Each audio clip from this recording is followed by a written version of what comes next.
सदगुरु भगवान की जय, स्वामी जी महाराज की जय। शिवोहम।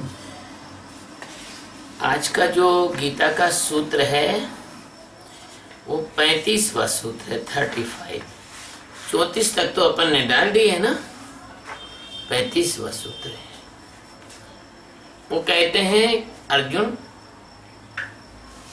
इसके पहले कि हम इस सूत्र की व्याख्या करें सदगुरु को याद करते हैं। ओम गुरु ब्रह्मा गुरु विष्णु गुरुदेवो महेश्वरः गुरु साक्षात् परब्रह्म तस्मै श्री गुरुवे नमः। ध्यानमूलं गुरुमूर्ति पूजामूलं गुरुपदं मंत्रमूलं गुरुर्वाक्यं मोक्षमूलं गुरुकृपा। सद्गुरु भगवान की जय, स्वामी जी महाराज की जय। शिवोहम। यह जो सूत्र है इसमें अर्जुन जो कहता है, अभी अर्जुन ने भगवान श्री कृष्ण से कहा कि भाई मेरा रथ दोनों सेनाओं के बीच में खड़ा कर दो। उन्हें दोनों सेनाओं को देखा और देखने के बाद अर्जुन के अंदर एक विषाद आ गया। विषाद यानी एक विखाद आ गया, एक टूटन आ गई। वो कहता है भगवान से कि एतान न हन्तु इच्छामि घृतो अपि मधुसूदना अपि त्रिलोक राजस्य हेतो किम नु मही कहते। वो कहता है कि हे मधुसूदन, ये लोग यदि मुझे मार भी डालेंगे अथवा तीनों लोगों का राज्य भी मुझे मिलेगा तो भी मैं इनको मारना नहीं चाहता। पृथ्वी की तो बात ही कुछ नहीं। देखो, ये जो शरीर है ये आपका भूलोक है, क्योंकि इसमें 5 तत्व हैं और ये 5 तत्व जो हैं वो हमेशा इनमें वजन है, इनमें ये मैटर है, ये पदार्थ है, है ना। जैसे कहते हैं पदार्थ का आकार होता है, आयतन होता है, पदार्थ का द्रव्यमान होता है ना, भौतिक विज्ञान की परिभाषा है। तो ये क्या है, ये जो 5 तत्व से बना हुआ जो शरीर है ये भूलोक है। इस शरीर के अंदर जो सूक्ष्म शरीर है वो भुवलोक है, मतलब वह पृथ्वी, स्वर्ग और वैकुंठ 3 लोक है। तो जो पृथ्वी लोक है ये शरीर है, स्वर्ग लोक है तुम्हारे अंदर का सूक्ष्म शरीर, और वैकुंठ है तुम्हारे अंदर का कारण शरीर। ये तुम्हारे अंदर का है। अब अगर तुमने इस शरीर में ही तुम जिए तो समझो कि तुम पृथ्वी पे ही जी रहे हो। तुम सूक्ष्म शरीर में जी रहे हो, इसका मतलब यह है कि देवताओं का भी सूक्ष्म शरीर होता है और वो केवल सूंघ कर ही मतलब तृप्त हो जाते हैं। केवल यज्ञ के जो आहुतियां होती हैं उनसे उनका पेट भर जाता है। और फिर आखिरी वाला जो है वो कैसा है कि वहां पर सब कुछ ठहर जाता है। तो ये जो 3 लोक हैं तुम्हारे, इन 3 लोकों से न्यारा है परमात्मा। एतान न हन्तुम इच्छामि। जीवात्मा अपना मन और बुद्धि होता है, उसके जो संस्कार होते हैं मन और बुद्धि के, उन संस्कारों की जो संपत्ति होती है, जो संपदा होती है, उस संपत्ति को ही जीवन का वो धन समझता है। उसके जो संस्कार हैं, लोग कहते हैं ना कि wealth is lost, nothing is lost, health is lost, something is lost, and character is lost, everything is lost. ये कौन सी अंग्रेज कहावत है? तो ये जो भौतिक कहावतें हैं ये बताती हैं कि संपत्ति क्या है आदमी की। सबसे बड़ी संपत्ति आदमी की कैरेक्टर है ना, उसका चरित्र है। किस तरह का उसका चरित्र है? कोई डाकू का कैरेक्टर है और किसी का कैरेक्टर है नेता का कैरेक्टर है, किसी का कैरेक्टर स्मगलर का कैरेक्टर है, किसी का कैरेक्टर टीचर का है, किसी का कैरेक्टर एक अच्छे आदमी का है। और डाकू भी अगर डकैती डालना छोड़ देता है तो उसके डाकू भी उसको कहने लगे अरे नष्ट हो गया, बेकार हो गया, बर्बाद हो गया, डकैती डालना बंद कर दी बेवकूफ ने। चोर चोरी करना छोड़ देता, अरे कि बर्बाद कर दिया, बोले चोरों का नाम बदनाम कर दिया, जुआरी जुआ खोलना बंद कर दे, बोले बर्बाद कर दिया, बोले जुआरियों का नाम डुबा दिया, शराबी शराब पीना छोड़ दे। और शराबी लोग कहेंगे अरे वाह यार कैसा मूर्ख आदमी है, अरे हमारे साथ कल से उठता बैठता था, जाम छलकाता था, आज उसके आधे पता ही नहीं लग रहे। तो ये तुम्हारा जो कैरेक्टर है ये तुम्हारी कम्युनिटी पर डिपेंड करता है। Your characters depend your community, तुम्हारा कैसी तुम्हारा समाज है इस पर निर्भर करता है। कोई भगवान का भक्त होता है तो लोग कहते हैं अरे वो भक्ति में आजकल भक्ति में नहीं आ रहा, कीर्तन में नहीं आ रहा है। लो भाई कोई देखा जाए तो हलवाई का ग्राहक होता है, अरे इसका चरित्र भ्रष्ट हो गया था, लेकिन हमारा रोज मिठाई खाने आता था शाम को 8 बजे, मिठाई खाने नहीं आ रहा है। तो ये आपकी ये अगर इनकी तुलना की जाए, अगर ये सब कैरेक्टर इकट्ठे करो तो इससे कोई परमात्मा का लेना देना है क्या? आप खुद ही सोचो कि इससे परमात्मा का कोई लेने देना है क्या? आप तो ये जो आदमी जीवात्मा का जो धन है ना, ये मन और बुद्धि के संस्कारों को अपनी संपत्ति मानता है, अपना जीवन धन मानता है। उसके प्राण कहाँ टिके हैं? बस वहीं टिके हुए हैं प्राण। उसकी अधिक से अधिक जानकारी हाड़ मांस अस्थि मज्जा मल मूत्र के शरीर तक ही रहती है। अब भैया क्या हुआ, एक बार एक सेठ जी जो है वो बीमार, बिल्कुल मरने को फिर रहे, एकदम से अब निकलेंगे तब निकले, और जान उनकी निकल नहीं रही सेठ जी की। लोगों ने कहा ये बहुत तड़फ रहे हैं, जान नहीं निकल रही, क्या कारण है? तो उन्होंने किसी मेरे जैसा समझदार व्यक्ति था, उसने कहा देखो ये जिंदगी भर पैसा कमाते रहे, इनका जो मन पैसे में है, अगर तुम इनकी छाती पे कुछ पैसे रख दोगे तो ये आराम से मर सकेंगे। तो उनके 4-5 लड़के थे, उन्होंने तिजोरी खोल के 1-1, 2-2 रुपए, 5-5 रुपए की गड्डी उनके सीने पर रख दी। तो हाथ रख के बोलते हैं बस 1800 पैसों में हारो पैसों। तो उन्होंने कहा कि सब रखो, पूरी तिजोरी खोल के रख दी छाती पे। तो सेठ जी पैसे को हाथ रख, मारो पैसों, मर गए सेठ जी मर गए, बोले मारो पैसों। तो इस तरह से ये जो तुम्हारी जो समझ है, तुम्हारी जो जानकारी है, तुम्हारे जो प्राण हैं, वो केवल ये हाड़ मांस के शरीर और उससे संबंधित चीजों तक ही टिके हुए हैं। इससे आगे तो तुम जानते ही नहीं हो। अरे तुम क्या नहीं जानते, तुम्हारे डॉक्टर नहीं जानते।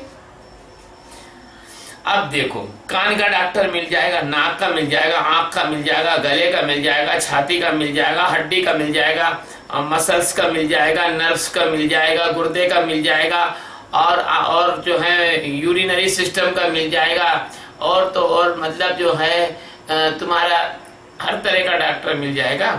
लेकिन अगर तुम साइकोलॉजिकल डॉक्टर को ढूंढोगे तो बहुत कम मिलेंगे, ये ज्यादा मिल जाएंगे। और अगर तुम मनोचिकित्सकों को ढूंढोगे तो मनोचिकित्सकों से बात करोगे और उनसे पूछोगे कि भैया मन क्या है तो बताओ, तो बोलेंगे माइंड है, और माइंड के अंदर जो रिएक्शन होती है और वो जो उसके माइंड के अंदर कुछ अनुभव से घुस जाता है और वो निकालना है, और यूं ऐसी बातें करते। फिर अमेरिका में मनोचिकित्सकों के पास जाओ, $300 लेते हैं वो, और $300 में वो बैठक कितनी शायद 1 घंटे या सवा घंटे की मीटिंग देते हैं $300 में। अब $300 में वो क्या करते हैं, वो मरीज से सुनते हैं, बता भैया तेरे साथ क्या हुआ था। उनको कुछ नहीं आता। इंडिया में मनोचिकित्सकों के पास जाओगे तो वो क्या करेंगे, न्यूरल टॉनिक दे देंगे, न्यूरोबियोन दे देंगे, विटामिन B12 दे देंगे, विटामिन B कॉम्प्लेक्स दे देंगे, मल्टीविटामिन दे देंगे, और फिर क्या देंगे, और देंगे वो नींद की गोलियां। तो ये जितने भी अपने धार्मिक संत घूम रहे हैं, ये मनोचिकित्सक हैं, नींद की गोली देते। बोले क्या करना, बोले चलो 1.25 लाख जाप करो, ओम नमः शिवाय का मरो। अब लगे ओम नमः शिवाय, ओम नमः शिवाय, ओम नमः, और पागल नहीं थे, दूसरे तरह का पागल बना दिया। एक सरदार जी थे, क्षमा चाहूंगा मैं, सरदार पे नहीं बोलूंगा, बहुत अच्छे लोग हैं, क्योंकि उनके गुरु ने देश के लिए इतना बलिदान किया तो ये हिंदू धर्म बचा है ना। इस सरदार एक व्यक्ति था, यूं बोलूंगा, एक व्यक्ति था, तो उसको किसी गुरु ने एक मंत्र पकड़ा दिया। अब वो सोते जागते हर समय मंत्र का जाप करता, सड़क पे जा रहा, कनॉट प्लेस पे मंत्र का जाप करता हुआ जा रहा, ओम नमः शिवाय, ओम नमः शिवाय। पीछे हॉर्न बजा रहा कोई मोटरसाइकिल वाला, रिक्शे वाला, कार वाला, वो सुन ही नहीं रहा, ओम नमः शिवाय, ओम नमः शिवाय। अब भैया थोड़े दिन ऐसे हुए, एक आध दिन टकरा गया वो, तो उसके पत्नी को पूछा क्या हुआ, बोले मैं तो मंत्र जाप कर रहा था, पीछे ने किसी ने मार दिया। तो अब उसको क्या है कि उसके साथ एक नौकर रख दिया उन्होंने कि भैया इसके कहीं भी जाए तुम इसके साथ जाना। अब पत्नी उसको लेके मेरे जैसे गुरु के पास आई कि महाराज जी ऐसे ऐसे कर, इसको किसी गुरु ने और मंत्र दे दिया, रात में 3 बजे 2 बजे उठ जाते और जोर जोर से ओम नमः शिवाय चिल्लाने लग जाते, पूरे घर को नहीं सोने देते।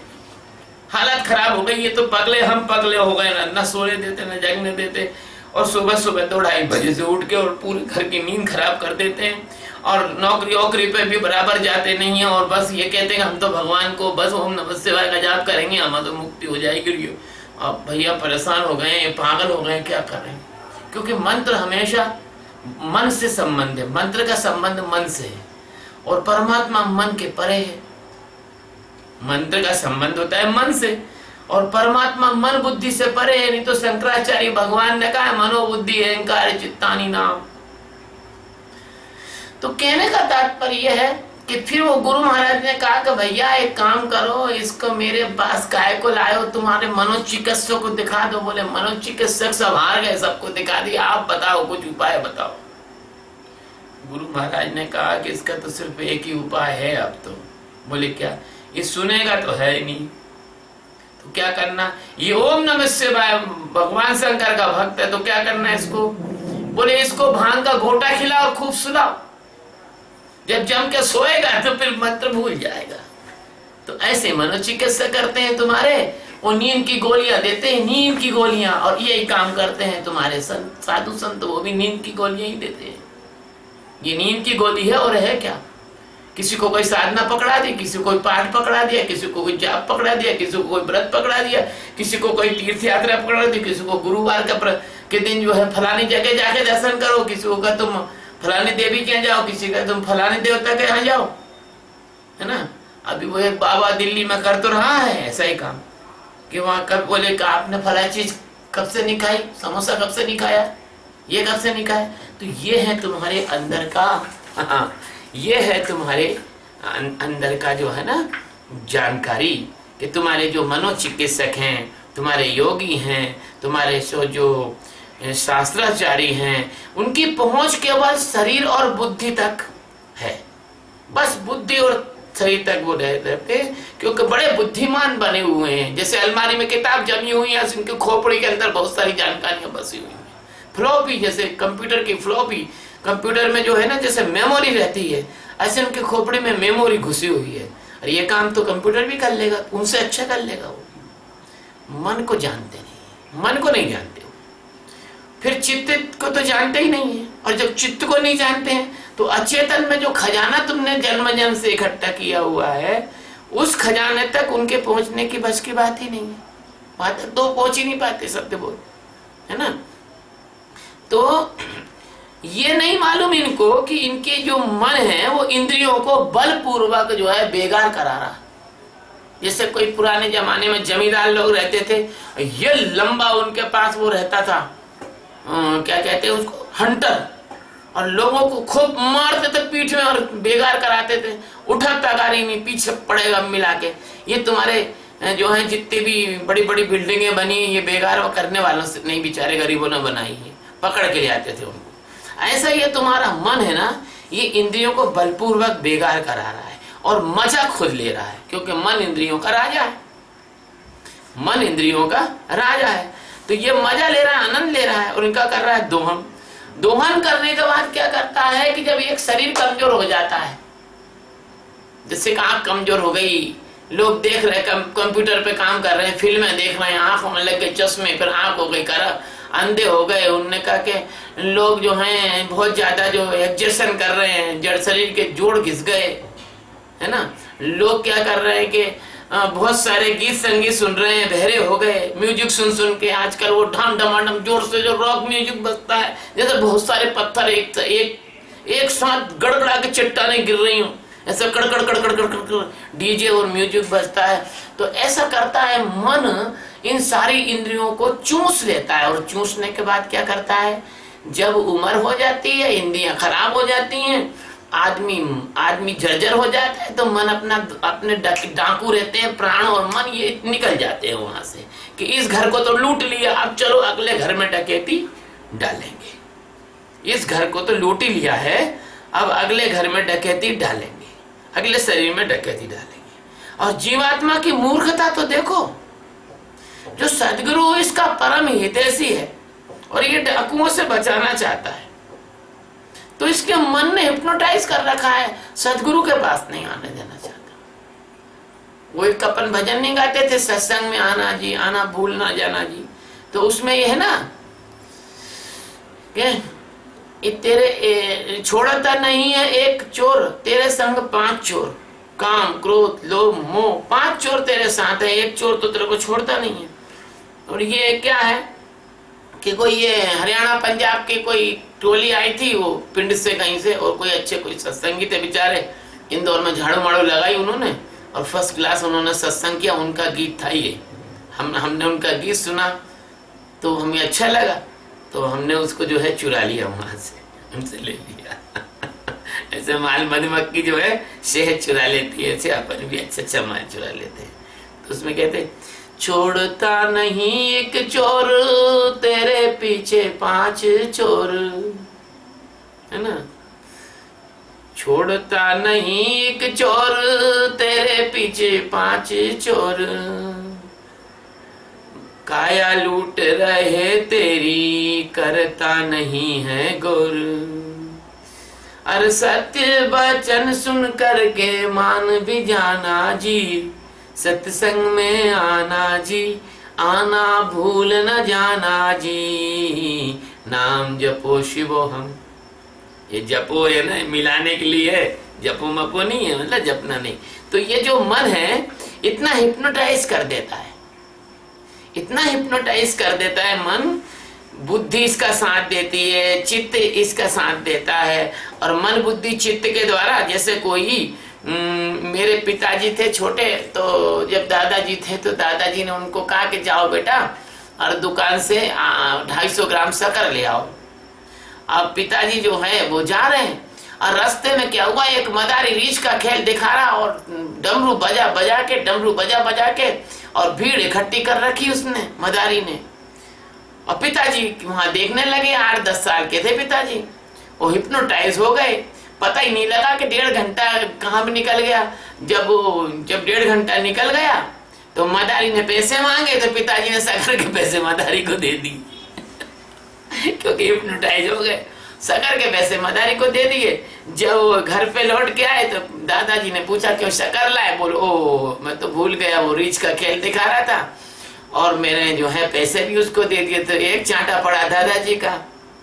तो यहाँ पर जो है तुम हो जो पिताजी हो, हम दादाजी हैं, तुमको परमात्मा की शक्कर लेने भेजा था, तुम संसार की माया का रीछ का खेल देखने लग गए। ये मन बुद्धि चित्त ये सब नाचते हैं, और जीवात्मा क्या सोचता है कि अरे हाँ मेरे हैं ये तो सब मेरे, अरे तेरे नहीं है, तेरे को तो चूस के खा जाएंगे और अगले जन्म में चले जाएंगे, तेरे कुछ नहीं है ये, तेरे शरीर को चूस के खा जाएंगे तुझे। तो कहने का तात्पर्य है कि जैसे मन का जो मदारी है वो खेल दिखाता है, और बुद्धि जो है वो नाचती है, बुद्धि जो है वो नाचने वाली है, और चित्त जो है वो ढोलक बजाने वाला है, और जीव बेवकूफ हो परमात्मा का रूप होकर भी उनकी तरफ ध्यान देता है, उनको देखता है। जैसे देखो बुरा मत मानना, जैसे इंद्रियों की जो वासना है बिल्कुल वैसी के वैसे मूर्छित करने वाली है, जैसे कि वो भागवत में धुंधकारी था, वो वेश्या के चक्कर में पड़ गया था।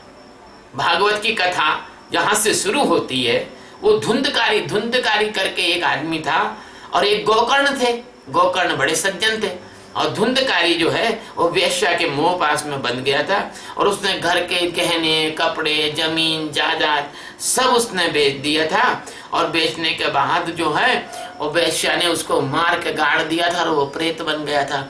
ऐसे ही तुम लोग इस बुद्धि रूपी वेश्या के चक्कर में पड़ गए हो, और ये बुद्धि रूपी वेश्या तुम्हारा पूरा जीवन का धन नष्ट कर देती है। ये मन रूपी जो इसका जो मन रूपी जो इसका जो एजेंट है, गलत शब्द नहीं बोलना चाहता हूँ, और सही भाषा में तो समझ ही जाओगे कि मन रूपी जो इसका एजेंट है और चित्त रूपी जो ढोलक बजाने वाला है, और ये वेश्या नाच रही है और जीवात्मा बेचारा इसके चक्कर में फंस गया है। तो ये यहाँ पर जो है इस श्लोक के इतने गहरे अर्थ हैं। फिर क्या होता है, जैसे कि कोई अफीम खाता है, कोई गांजा पीता है, कोई शराब पीता है, तो वो क्या करता है, घर के बर्तन भांडे भी बेच देता है। ऐसे तुम्हारे जो ये बर्तन भांडे हैं, तुम्हारे गुर्दे ये तुम्हारा बर्तन है, तुम्हारा हृदय ये तुम्हारा बर्तन है, तुम्हारा आमाशय ये तुम्हारा बर्तन है, तुम्हारे फेफड़े ये तुम्हारे बर्तन हैं।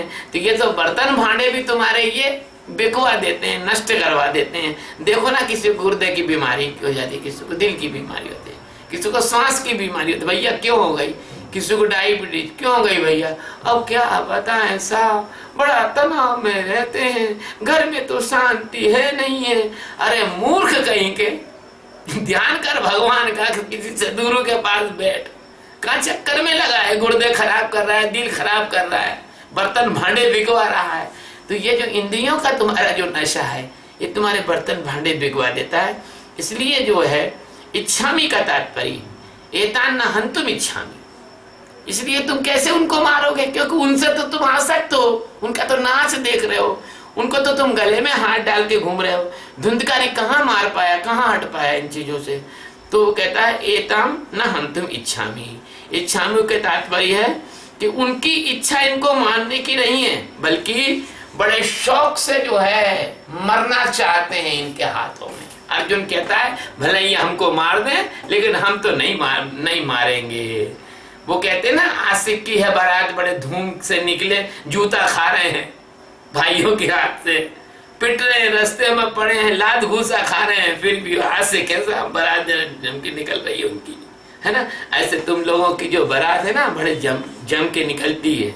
क्यों कि मन तुम्हारा तुम्हें खा जाता है, चूस जाता है, और फिर अगले जन्म में धकेल देता है, और फिर अगले जन्म में भी तुमको चूसता है, ऐसे जन्म में तुमको परेशान करता फिरता है। और जो क्या कहता है अर्जुन कि भले ही ये मार दें, अरे मार तो रही है, एतान न हंतुम इच्छामि, अगर ये मुझे मार भी देंगे तो भी मैं इनको नहीं मारूंगा, क्योंकि तुम वास्तव में प्यारे बच्चों मारे तो जा ही रहे हो। जैसे शराब पीने वाला शराब ही नहीं छोड़ता, शराब कभी नहीं छोड़ता वो, है ना, पी पी के मरने में बड़ा भाग्य समझता है। बड़े जो हैं उमर खैयाम बन जाता है, उमर खैयाम बन जाता है, शराब नहीं छोड़ता, शराब पे कविता लिखने लग जाता है। और मूर्ख लोग जो हैं वो शराब की कविता में कहते हैं वाह इसके तो बड़े आध्यात्मिक अर्थ हैं।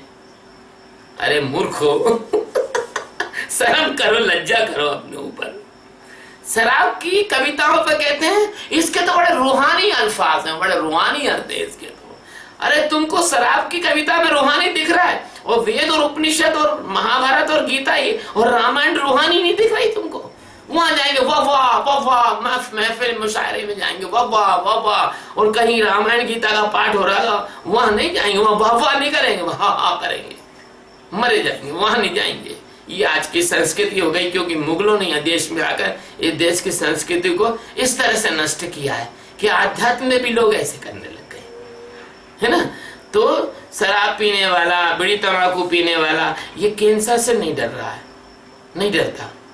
कितनी दृढ़ता है, वाह वाह, कितना अनुराग है, कितना प्रेम है इन्हें शराब से, कैंसर से, ऐसे एवं से इतनी हिम्मत रखता है ये। और कृष्ण जैसा समर्थ सदगुरु सामने खड़ा हुआ है, खोपड़ी पे बैठा है, अति समर्थ, महासमर्थ, सर्वोपरि, और सदगुरु के सामने ये अर्जुन रूपी जो अज्ञानी जीवात्मा ये हेकड़ी दिखाता है, और क्या कहता है, मैं तो युद्ध नहीं करूंगा, चाहे मार डाले। साफ साफ कह रहा है, ये नहीं सोच रहा है कि मेरा बाप खड़ा है सामने, परमात्मा सच्चिदानंद खड़े। सदगुरु सच्चिदानंद परमात्मा ही होता है, उसके सामने तुम कह रहे हो कि वह भले मार डाले और मैं तो नहीं लड़ूंगा। क्यों भैया, तुम्हें जैसे तुम सदगुरु के सामने ये कह रहे हो कि भले मार डाले मैं तो नहीं लड़ूंगा, ऐसे संसार में नहीं कहते हो कि भले मर जाऊं पर शराब नहीं पीऊंगा, भले मर जाऊं तो भी परमात्मा के मार्ग में चलूंगा, ऐसा नहीं। ऐसी दृढ़ता तुम्हारी वहां क्यों नहीं आती है? शराबियों को हमने कई लोगों को शपथ दिलाई, उसमें से कम 100 में से 10-5 आदमी ही शराब हकीकत में छोड़ पाते हैं, है ना। ऐसे ही तो ये पृथ्वी के तीनों लोगों का भी राज्य अगर मिल जाए तो मैं इनको बिल्कुल भी नहीं मारूंगा, तीनों लोगों का राज भी मिल जाए।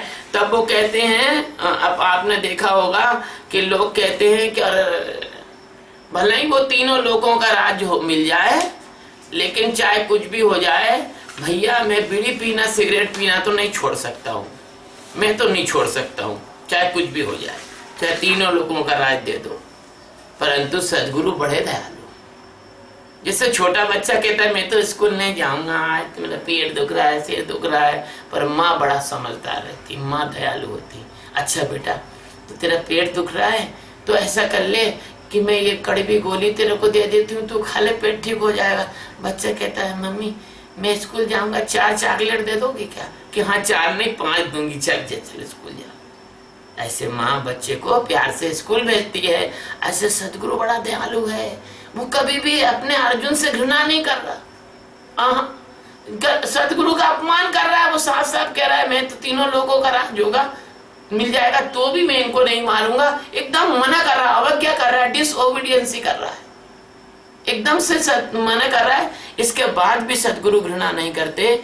यदि कोई सामान्य व्यक्ति होता, इनका आचार्य फाचारी होता, ये आचार्य जो घूम रहे ना बहुत सारे, ये आचार्य होते तो कहते झक मारा, हमें मतलब नहीं है, काय को लाया तू मेरे को यहाँ पर, जब तुझे युद्ध ही नहीं करना था तो रथ में सारथी बना के क्यों लाया है मेरे को, पगला हो गया। ऐसे कह के एक लात मारता अर्जुन को, उतर जाता रथ से।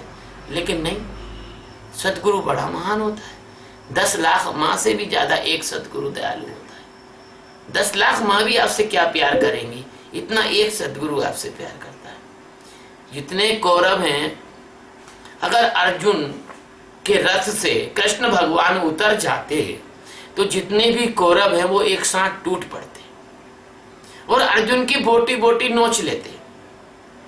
आपको बताऊं, अर्जुन का जो रथ है वो कर्ण बाण मारता था तो 10 कदम पीछे हटता था, और अर्जुन बाण मारता था तो कर्ण का रथ 2-2.5 किलोमीटर पीछे जाता था। तो फिर भी भगवान श्री कृष्ण वाह कर्ण करते थे। अर्जुन को बड़ी गुस्सा आती थी कि वाह महाराज जी, मैं मारता हूं तो 2.5 किलोमीटर जा रहा है रथ, और वो मार रहा है तो 5-7 कदम पीछे जा रहा है, इसके बाद भी आप उसकी तारीफ कर रहे हो। तो उन्होंने कहा ठहरो, समय आने पे बताएंगे। जब महाभारत का युद्ध खत्म हुआ तो सबसे पहले भगवान ने अर्जुन से कहा तुम रथ से नीचे उतारा। इसके बाद हनुमान जी को नीचे उतारा। इसके बाद वो घोड़े थे, दिव्य घोड़े, वो हटाए। सबको हटाने के बाद फिर रथ को नीचे जो है शेषनाग पकड़े रहते थे ताकि रथ को कुछ ना हो, तो शेषनाग को हटाया। और फिर जब जैसे ही सब हटे तो अर्जुन से कहा चल दूर हट जा। रथ बहुत भयंकर जल गया। बोले देखिए कर्ण के अग्निवाणों का प्रभाव है। तो ऐसे अगर सदगुरु तुम्हारे जीवन से हट जाएं तो तुम्हारे पते नहीं लगेंगे। अगर अर्जुन के रथ पर भगवान श्री कृष्ण और ध्वजा में हनुमान जी ना बैठे होते, कहते हैं एक रूपक है, ऐसे तुम्हारे जीवन में हृदय में तो सदगुरु बैठे हैं और दिमाग में हनुमान जी जैसा महाज्ञानी, जैसे कहते हैं ना ज्ञानी नाम अग्रगण्यम, ज्ञानियों में सबसे बड़े, सकल गुण निधानम वानर नाम देशम, सबसे बड़े ज्ञानी। तो कहने का तात्पर्य यह है कि ऐसे तुम्हारे सदगुरु बहुत दयालु हैं। वो तुम्हारी हर गलती, हर हेकड़ी, हर अहंकार, हर सड़ांध को सहन करते हैं। जैसे माँ बच्चा दांत निकलते हैं बच्चे के, हरे पीले रंग की बहुत बदबूदार लेटन करता है, माँ जानती है, तुम भी, तुम्हारे भी बाल बच्चे हो, तुम भी जानते हो। लेकिन माँ कभी जो है इतनी सड़ी बदबू के बाद भी माँ बच्चे को नहीं हटाती, जड़ से उसको साफ करती है, कपड़े बदलती है। लेकिन माँ कभी बच्चे से घृणा नहीं करती है। क्यों बबीता? नहीं करती ना। माँ कभी बच्चे से घृणा, ऐसे सदगुरु कभी अपने शिष्य से घृणा नहीं करता, सब कुछ सहन कर उसको आत्मवान बनाने की कोशिश करता है, उसे आत्मज्ञान कराने की कोशिश करता है। अब तीनों लोगों की राज्य की बात अर्जुन कर रहा है, एक उपमा देता है। अरे तीनों लोगों को तो छोड़ो, अर्जुन तो पृथ्वी लोक से भी परिचित नहीं था, अर्जुन तो दुर्योधन की चालबाजी से परिचित नहीं था, अर्जुन को तो यही पता नहीं था कि अभिमन्यु की हत्या कैसे षड्यंत्र करके होने वाली है, अर्जुन को तो यही नहीं मालूम था कि भीष्म की मृत्यु कैसे होने वाली है, अर्जुन को यही नहीं मालूम था द्रोणाचार्य की मृत्यु कैसे होगी, अर्जुन को यही नहीं मालूम था कि अश्वत्थामा उसके वंश को नष्ट करने के लिए जो ब्रह्मास्त्र छोड़ेगा उससे राजा परीक्षित की रक्षा कौन करेगा और कैसे होगी, है ना। तो तीनों लोगों की बात कर रहा है, जैसे कि अर्जुन के लिए इंद्र महाराज अपना सिंहासन खाली करके ही तैयार बैठे, आजा भैया तू ही बैठ जा, है। यहाँ तो उसको इंद्रप्रस्थ मतलब दिल्ली का तो शासन मिल नहीं रहा उसको, और वो तीनों लोगों के बात कर रहा है ना। ऐसे जो जीवात्मा होता है ना, जीवात्मा ऐसी बातें करता है। क्या पाताल लोक के जो बलि राजा अर्जुन के लिए अपना राज्य दे देंगे, है ना। जीवात्मा ऐसे अपना अहंकार के हेकड़ी में मस्त रहता है और उसकी वासना पूर्ति करने में उसका जो अहंकार है ना उसको बड़ी स्वीकृति देता रहता है। आप मानते हो कोई छोटा सा आदमी होता है जिसमें कुछ भी समझ नहीं है, पढ़ा लिखा भी नहीं है, बुद्धि भी नहीं है और साफ सफाई से भी नहीं रह रहा है और खाने पीने की अकल नहीं है और संसार के सारे ऐब उसमें है, उसके अंदर देखो तो उसका अहंकार उसको कहता है तुम दुनिया के सबसे अच्छे आदमी हो, उसका अहंकार उसको समझाता है तुम दुनिया के सबसे अच्छे आदमी हो, टॉप आदमी हो, तुम बहुत जोरदार आदमी हो।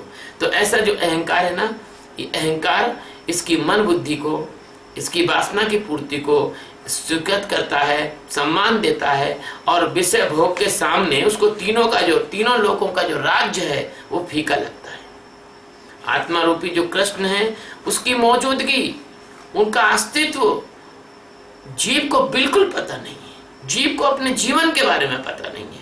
जैसे एक छोटा बच्चा होता है, वो पिता से खिलौना लेता है और पिता यदि उसके खिलौने को टच कर ले, छू ले तो रोने लग जाता है। ऐसे परमात्मा अस्तित्व तुम्हें जीवन देता है और माया की कल्पनाओं में खोकर तुम हमेशा रोते रहते हो, पागलों की तरह जीते रहते हो। कभी इन डाकुओं के विरुद्ध खड़े होने की तुम्हारे कभी सोचते नहीं हो कि काम क्रोध लोभ मोह इनके विरुद्ध में खड़ा हो जाऊं, कभी सोचते नहीं हो कि मैं जाग जाऊं। आप समझ सकते हैं कि आध्यात्म कितना गूढ़ और कितना अनजाना विषय है। ये जो लोग डंका कूट रहे हैं आज भारतवर्ष में या विदेशों में कि हम आध्यात्म के बड़े जानकार हैं, ये आध्यात्म के जानकार नहीं है, इनको मन ने बेवकूफ बना रखा है, इन बुद्धि ने इनको बेवकूफ बना रखा है। ये चित्त की जो है, चित्त की तरंगों में खो रहे हैं। आध्यात्म जो है मन बुद्धि चित्त अहंकार के परे का विषय है, परे का विषय है। इसलिए आज भी जिस बात की मैं चर्चा कर रहा हूं उस बात को लोग जानते नहीं, और जानते नहीं है तो उस बात को समझते नहीं, और समझते नहीं, सम्मान नहीं कर सकते उसका। ये बिल्कुल गहरा, बहुत ज्यादा गहरा विषय है ना। और जिसको ये आध्यात्म समझ रहे हैं, ये माया अविद्या का ही एक रूप है। आप जिसको स्वर्ग समझते हो ना, वह आपके मन बुद्धि का बनाया हुआ चित्र है, एक मीठा सपना है, वो सच सा लगता है। जिसे आप अपना समझते हो वो अपनेपन से दूर दूर तक भी संबंधित नहीं है। वो नहीं समझ है लोगों की आध्यात्म के बारे में। अरे अधिष्ठान को नहीं जानते हो, परमात्मा को नहीं जानते हो, मन माना, मन जिसको मान लेता है उसी को मानते हो। तुम्हारे अंदर क्या है, तुम्हारे मन को कुछ करने के लिए कोई बोल दे, बस वो संत वो पंडित बहुत अच्छा, और तुम्हारे मन को खुश कर दे, बस वो तुम्हारे मन से मैं जो सोचते हो ना बस तुम उसी को स्वीकार करते हो। जो तुम मन में नहीं सोचते उसको तुम स्वीकार नहीं कर पाते हो। इसलिए मन ही तुम्हारा गुरु बना बैठा है। और जो सौभाग्यशाली लोग हैं, जो सबसे ज्यादा सौभाग्यशाली लोग हैं, वो सतगुरु के पास लंबे समय तक टिकते हैं। और जो लंबे समय तक सतगुरु के साथ टिकते हैं और लंबे समय तक साधना करते हैं और गुरु से प्रेम बना के रखते हैं, ऐसे लोग जो हैं अंतर यात्रा में जाते हैं, उनका रुझान इस आध्यात्म में होता है। यदि सतगुरु को छोड़कर जो नहीं भागेगा तो उसके पार होने की पूरी गारंटी हम लेते हैं। और आगे के श्लोक में अर्जुन जो है और भी अंतर्मन की सड़ांध और मवाद के बारे में आपको बताएगा, और आंतरिक पागलपन और भी अर्जुन का उघड़ के बाहर आएगा, और झाड़ू लगेगी, और धूल उड़ेगी, और कचरा निकलेगा, और घाव दबाया जाएगा, और मवाद निकलेगा, और सड़ांध बाहर आएगी, और स्वस्थ होते जाएगा, और सफाई होती जाएगी, और मन की अंधेरी कई कोठरियां खुलेंगी। तुम्हारा जो मन है इसमें कई तहखाने हैं, इसमें कई अचेतन के तहखाने हैं, कई जन्मों के संस्कार हैं, कई जन्मों की पीड़ा है, इसमें कई भूत पिशाच निकालने पड़ेंगे। कितना भूत पिशाच निकट नहीं आवे, महावीर जब नाम सुनावे। जब तुमको परमात्मा के आध्यात्म के विषय में हम सुनाएंगे तो ये भूत पिशाच निकल निकल कर भागेंगे तुम्हारे अंदर से। और जिन्हें सुनना है, जिन्हें सतगुरु के साथ रहना है, जिन्हें इन पिशाचों को मारना है, तो आप जो है गीता का ये प्रवचन बहुत ध्यान से सुनते रहो। ये गीता का जो प्रवचन है ये केवल अर्जुन की मनोदशा नहीं है, ये आप सबकी मनोदशा है। बस आज इतना ही बोलेंगे इस श्लोक पर, कल आगे वाले श्लोक पर बोलेंगे। सद्गुरु भगवान की जय, स्वामी जी महाराज की जय, शिवोहम।